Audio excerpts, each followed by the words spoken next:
दोस्तों, आज जो कहानी हम देखने जा रहे हैं वो करीब 9 दशक पहले की है, जब हमारा देश आजाद नहीं हुआ था, यानी कि हम गुलाम थे। मगर मेरी समझ में ये नहीं आ रहा कि आखिर ऐसी क्या जरूरत आन पड़ी कि हमें इतना फ्लैशबैक में जाना पड़ रहा है। शायद कुछ तो बात थी तब की, जो आज हमने कहीं ना कहीं खो दी है। वो देश प्रेम, वो त्याग, वो समर्पण और वो जुनून पेश है।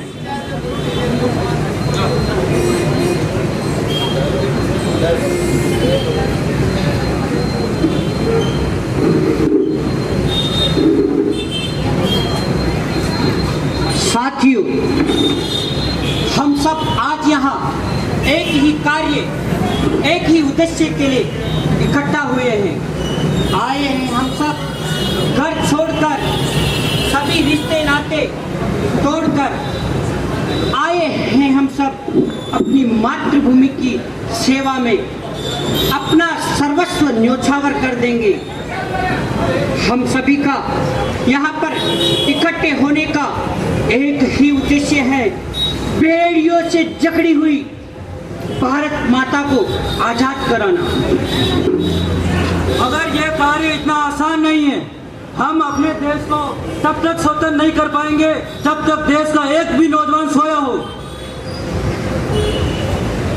हम ब्रिटिश साम्राज्य को कड़ी चुनौती देंगे।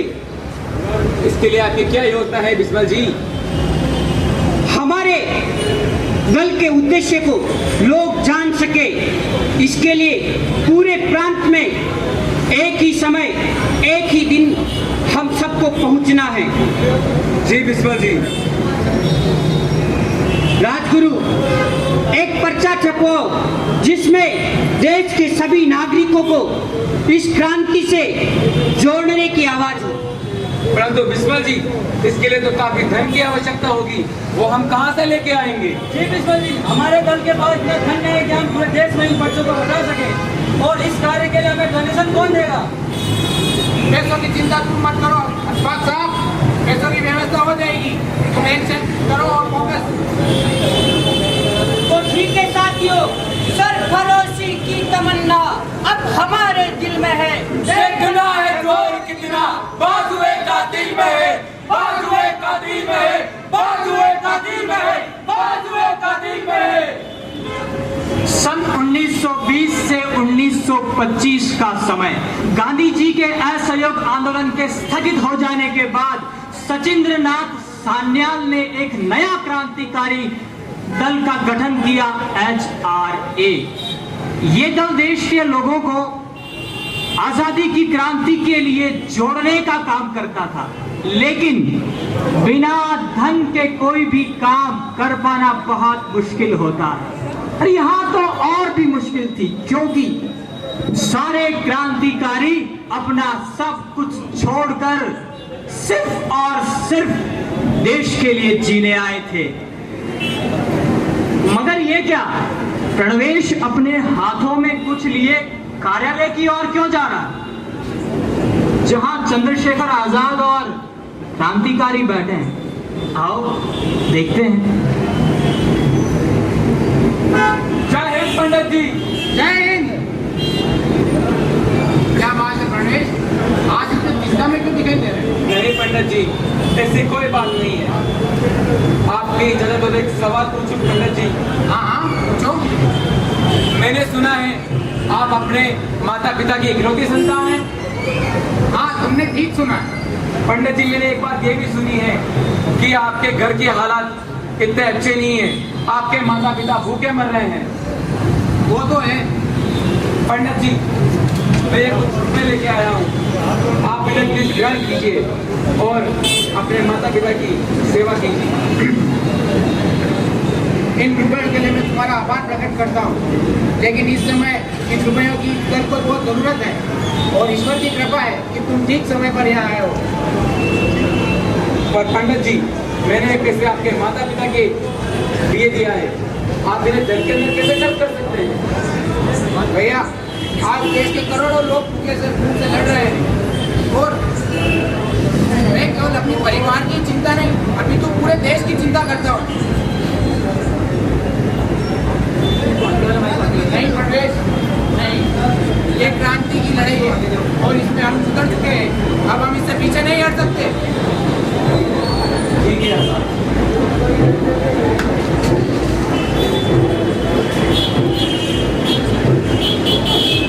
चंद्रशेखर आजाद का अपनी मातृभूमि के लिए ये निस्वार्थ प्रेम देखकर प्रवेश की आंखें भर आई।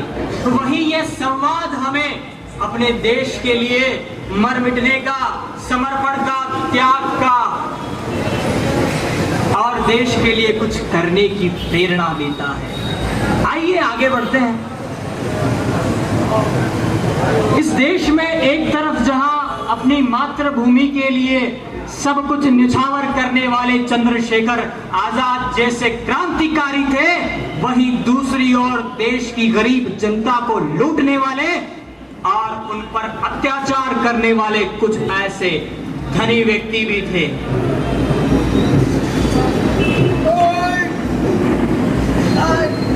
अरे मुनीम जी, अरे हमारी कुर्सी कहाँ है? लाते वाले लाते। मजा आया खाना खा के। आइए बैठिए मालिक, बैठिए।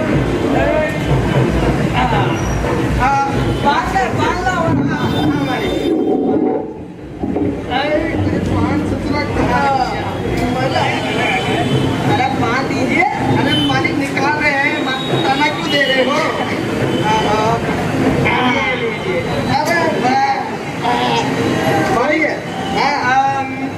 इस महीने की ये खाता बही है।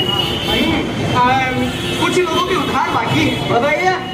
ये देखिए, इसमें कुछ किसान हैं, उन्होंने अभी अपना पैसा चुकाया नहीं है। हमारा बुलाओ सालों को। एक रमेश है, इसे बुला दिया गया।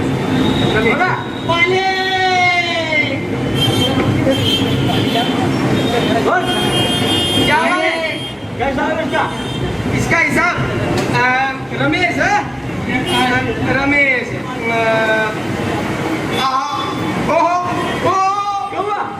अरे सेठ जी, इसकी तो पिछले महीने की भी उधारी बाकी है। कितनी? पूरे 465 रुपए। हाँ, 465 रुपए।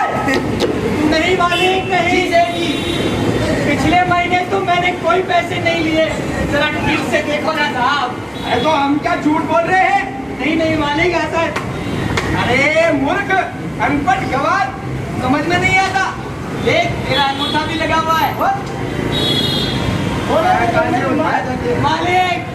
मालिक पत्नी बीमार है, बच्चों ने 2 दिन से खाना नहीं खाया है। आज वो बीमार है, कल वो बीमार है। पहले तेरे पैसे चुका, फिर आया पैसे मांगने। मालिक पत्नी को अस्पताल दिखाना है। हम गरीब आदमी हैं। आपके खेतों में दिन रात मजदूरी करते हैं। आप अगर हमारी मदद नहीं करेंगे तो कौन करेगा मालिक? क्या बात है ये, क्या बात है? अरे मुनीम जी, जहाँ तक हमें पता है, रमेश के पास 2 बीघा जमीन है। 2 बीघा जमीन? सुन, वो 2 बीघा जमीन तू मुझको दे दे, वो बदले में 100 रुपए ले ले। मुनीम जी, एक कागज लाओ, उसका मोड़ा लगाओ उसके ऊपर।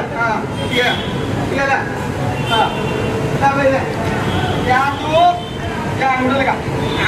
लगा जल्दी लगा, देख मत। मालिक, कितने रुपए देने इसको? 100 रुपए दे, 100 रुपए। 100 रुपए? 100 रुपए काट कर गिराता हुआ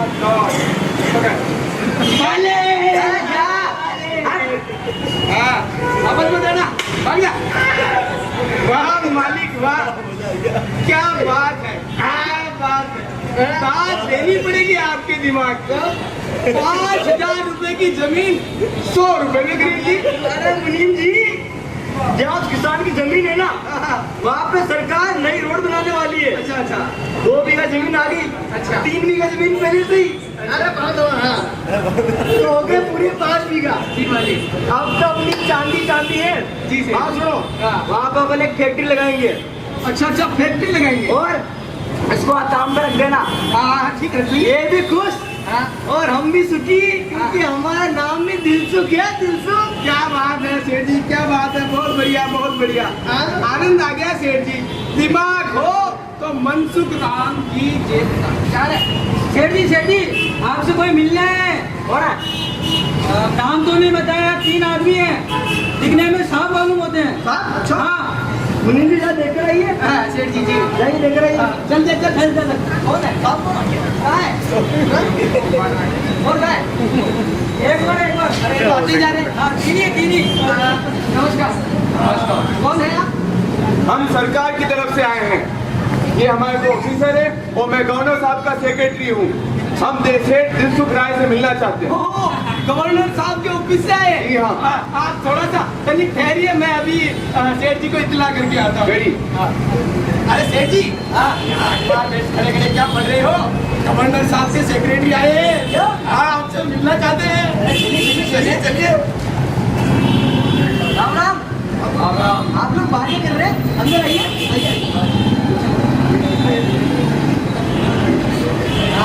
तनिक बैठिए बैठिए।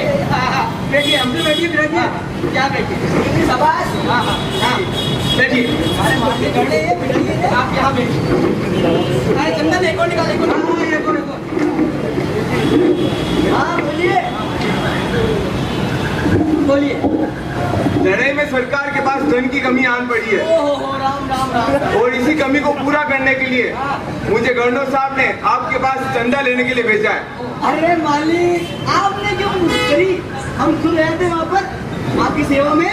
अजी आप आओ या हम आए, एक ही बात है, बस सरकार का काम होना चाहिए। ये तो आपका बचपन है हुजूर। अब बताइए मुझे चंदे के लिए कितनी राशि देनी है?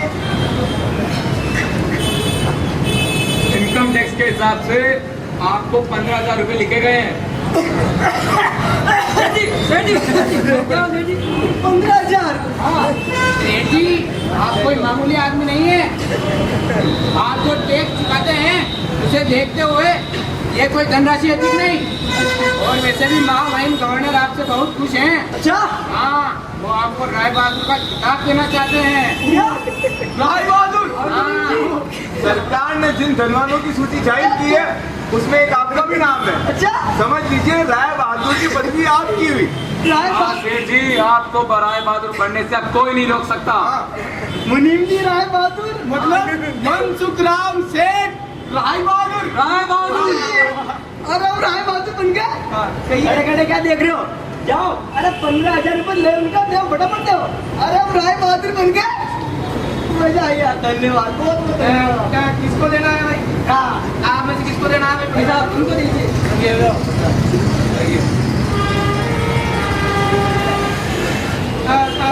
ये लीजिएगा रसीद। अच्छा अच्छा ठीक है अच्छा सेठ जी, चलते हैं। बहुत बहुत धन्यवाद। और हाँ गवर्नर साहब को मैं राम राम बोलिएगा। हाँ जरूर जरूर जरूर। फिर आइएगा। आइएगा आप ही का मेरा जरूर आइएगा। अरे मुनीम जी राय बहादुर। अरे वाह सेठ जी, मजा आ गया। आपको तो बैठे बैठे राय बहादुर का किताब मिल गया। और सेठ जी, मेरे एक बात समझ में नहीं आई। क्या कि आपने बिना सोचे समझे उसको 15,000 रुपए कैसे दिए?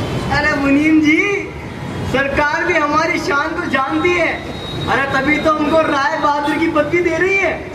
और जैसे गवर्नर साहब को पता चलेगा तो हमारी चांदी चांदी।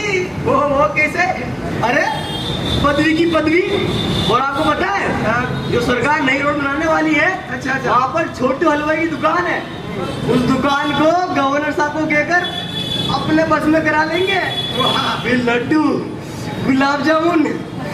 अरे मजा आ जाएगा। सेठ जी वाह, आपके चरण का है सेठ अरे जी। ये भी दबा, ये भी दबा। सेठ जी मानना पड़ेगा, आप तो बड़े ही दिमाग वाले निकले सेठ जी। मैं तो सोच रहा था कि खाता भाई मैं ही देखता हूँ। हाँ सेठ जी। सेठ जी क्या हो रहा है? बाहर इंस्पेक्टर आए हैं। हैं? हाँ पुलिस? हाँ इतनी रात को इंस्पेक्टर अभी कौन आया था यहाँ पे? गवर्नर साहब के सेक्रेटरी आए थे। और कौन कौन है तो उनके साथ? दो ऑफिसर भी थे उनके। तो बात क्या हुई साहब? अरे पहले ये बताइए वो तीनों दिखने में कैसे थे? सेक्रेटरी गोरा था, एक मेतरा मोटा थोड़ा सा, एक सांवला था। हमने उन्हें चंदा तो नहीं दिया? हाँ दिया। कितना दे दिया? अरे पूरे 15,000 दिए। सेठ जी आप ठगे गए हैं। आपके साथ बहुत बड़ा धोखा हुआ है। और कोई नहीं, क्रांतिकारी चंद्रशेखर आजाद, भगत सिंह और राजगुरु थे। मेरा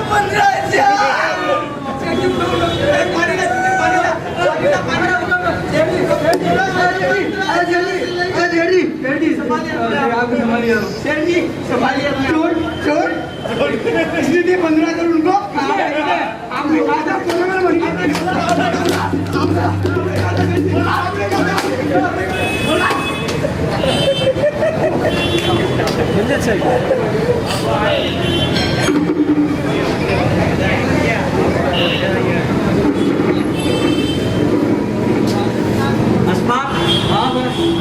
भगत, राजगुरु और आजाद ने तो उस सेठ के जाकर कैसा कार्य किया है, बहुत सारा धन एकत्रित किया है। जय हिंद। वाह आजाद वाह, तुमने तो उस सेठ के वहां जाकर क्या खूब मेहमान नवाजी कराई है। पर अपने देश के लोगों को लूटना ये पाप समझना चाहिए हमें, ये ठीक नहीं है। अशफाक साहब, मेरे लिए देश की आजादी सबसे पहले है और उसके लिए मैं पाप पुण्य का विचार नहीं करता। दिलसुख राय जैसे लोग भोली भाली गरीब जनता का खून चूस चूस कर अमीर बनते हैं और ऐसे अमीरों को लूटना मैं पाप नहीं समझता। वास्तव में इनके पास जमा धन देश का धन है, इसे राष्ट्रीय कार्य में लगाना चाहिए। ये कोई पाप नहीं है साहब। इसीलिए हमारा अपने देश को आजाद करना ही कर्तव्य है और हम जैसे क्रांतिकारी इस देश के लिए अनेक प्रकार के विरोध, अनेक प्रकार के संकट सहन करने के लिए तैयार रहते हैं। तो साथियों, सरफरोशी की तमन्ना अब हमारे दिल में है। देखना है गोल कितना बाजुए का दिल में है, बाजुए का दिल में है, बाजुए का दिल में है, बाजुए का दिल में है, बाजुए का दिल में है।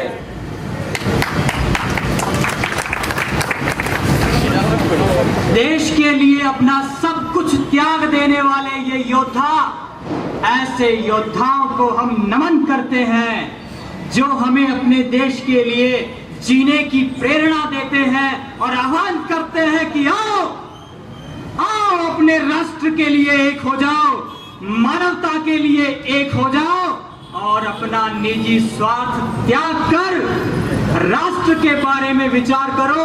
यारो, इस मिट्टी से प्यार करो, इस मिट्टी से प्यार करो। हम होंगे कामयाब, हम होंगे कामयाब, हम होंगे कामयाब।